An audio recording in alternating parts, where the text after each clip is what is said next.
De 2001 à 2003, 3 films changent à jamais la face du cinéma. 3 films monumentaux, une trilogie considérée par beaucoup comme l'œuvre la plus ambitieuse du cinéma. Le Seigneur des Anneaux est un défi incroyable, relevé haut la main par un Peter Jackson virtuose qui n'a jamais sacrifié son cinéma et qui a livré près de 10 heures de grands spectacles plébiscités par le public et la critique. Le Seigneur des Anneaux est la trilogie de tous les records, avec 30 nominations aux Oscars, 17 statuettes remportées.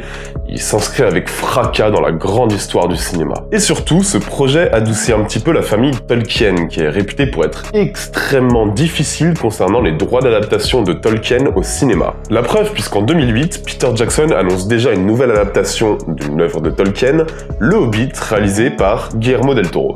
Can I help you? That remains to be seen. I'm looking for someone to share in an adventure. À l'époque, Del Toro il sort du succès Le Labyrinthe de Pan et il travaille avec Peter Jackson sur l'adaptation au cinéma de Halo. Un grand projet qui sera lui aussi annulé, mais dont on parlera peut-être un jour dans cette chronique.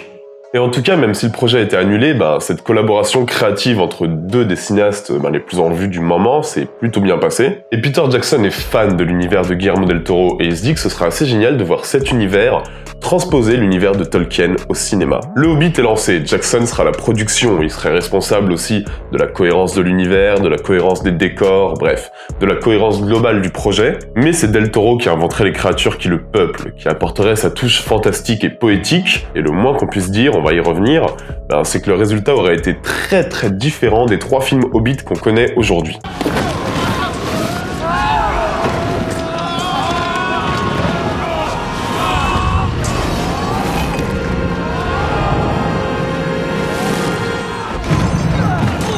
Lorsque la pré-production du Hobbit se lance officiellement, c'est-à-dire lorsque le projet, ça y est, il existe, il y a déjà une énorme différence majeure et frappante.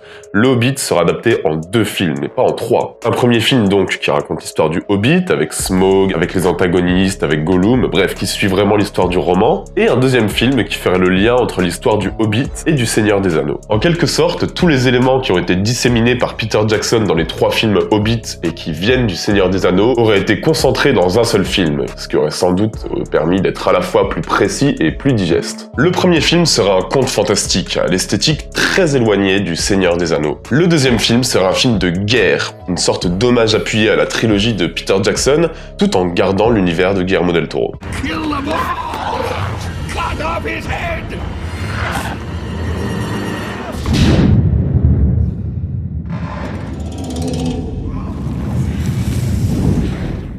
Guillermo del Toro, il va recontacter toute l'équipe artistique qui a fait la renommée du Seigneur des Anneaux. Howard Shore à la musique, Weta Workshop à la direction artistique et aux effets spéciaux, et tous se mettent à réfléchir à comment réaliser ce conte gothique et fantastique. L'histoire de del Toro, elle est simple, elle veut raconter l'horreur et la solitude qu'entraîne la perte de l'innocence. Et ça, c'est ce qu'il raconte dans tous ses films au fond. Et le Hobbit est complètement adapté à cette idée, parce qu'on va suivre Bilbon, qui découvre un monde hostile, violent, bien éloigné de sa comté natale.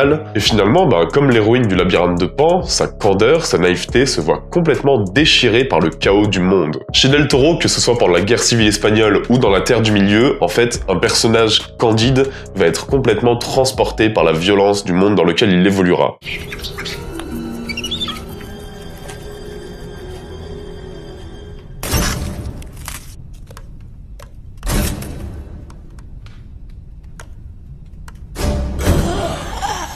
Et voir le cinéaste à ce point impliqué dans la création du film Le Hobbit, c'est ultra prometteur, surtout quand on entend parler de l'univers, et surtout quand on entend parler de Smaug. Chez Del Toro, Smaug sera apparu très vite, dès la moitié du premier film, et il était très éloigné du design du dragon traditionnel. Le cinéaste s'est vraiment battu pour avoir son design, sa créature, son propre dragon. Et il avait une idée hyper précise, une sorte d'amas de chair, à la face gigantesque et aux yeux ridiculement petits, ce qui fait qu'on sait jamais vraiment où il regarde et ce qu'il regarde. Il avait de la fourrure, il avait un ventre lisse semblable à celui d'un ver, et il avait un faciès, une bouche quasi humaine. Inutile de préciser que c'est une des idées très peu bankable qui n'a pas été gardée évidemment par Peter Jackson à l'avenir, puisque le Smaug de Peter Jackson est bien plus classique, même s'il est lui aussi assez impressionnant.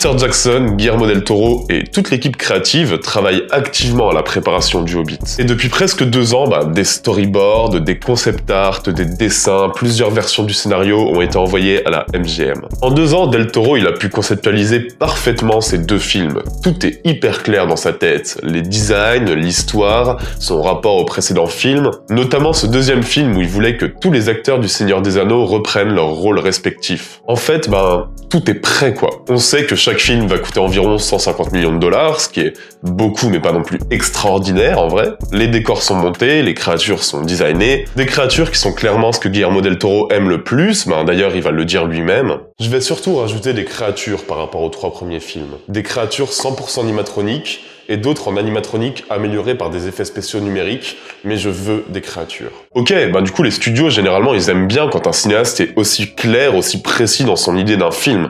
Alors quel est le problème ? Le problème, il est que le projet est un projet de la MGM, qui est un célèbre studio qui détient donc les droits du Hobbit, mais aussi James Bond et d'autres grandes licences. C'est aussi un studio qui a d'énormes soucis financiers depuis 2008, au point de se mettre en vente en décembre 2009. En décembre 2009, soit 6 mois avant le début programmé du tournage du Hobbit, soit après presque 2 ans de travail acharné de la part de Guillermo del Toro. Le réalisateur prend son mal en patience, mais ça devient un peu compliqué. Le film est censé sortir en décembre 2011 et rien n'est tourné, le casting est même pas terminé en fait. Et le Hobbit devient soudain de plus en plus abstrait.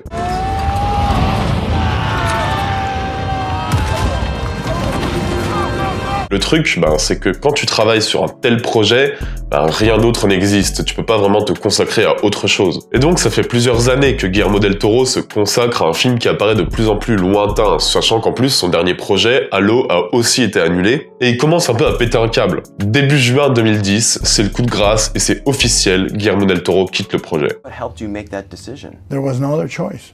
I mean, I kept postponing, I kept fending off the problems, I kept compartmentalizing, we did everything we could. Guillermo del Toro est parti et Peter Jackson va décider en catastrophe de reprendre le bébé. Le Hobbit version Peter Jackson ne doit que très peu à del Toro. Là où le Néo-Zélandais avait des années de préparation pour le Seigneur des Anneaux, ici il a que quelques mois pour recréer entièrement l'univers du Hobbit. Il adore ce qu'a fait del Toro, c'est pas le problème, mais en fait il part du principe que personne ne peut faire du del Toro sauf del Toro. Il va donc tout réadapter, l'histoire, le format, les créatures, la vision entière du projet en quelques mois, en ne gardant que quelques idées de son collègue, qui sera quand même crédité en co-scénariste. Mais c'est tout. L'ensemble du travail, des designs, du scénario, des dessins, de la vision de Guillermo del Toro a juste disparu à jamais. C'était des trucs très très marqués, bien dans la lignée du Labyrinthe de Pan et de Hellboy. C'était sa vision artistique et je pouvais pas faire ce film précis. Le seul à pouvoir faire un film à la Guillermo del Toro, c'est Guillermo del Toro. On aurait donc pu avoir 2 grands films typiquement del Toro,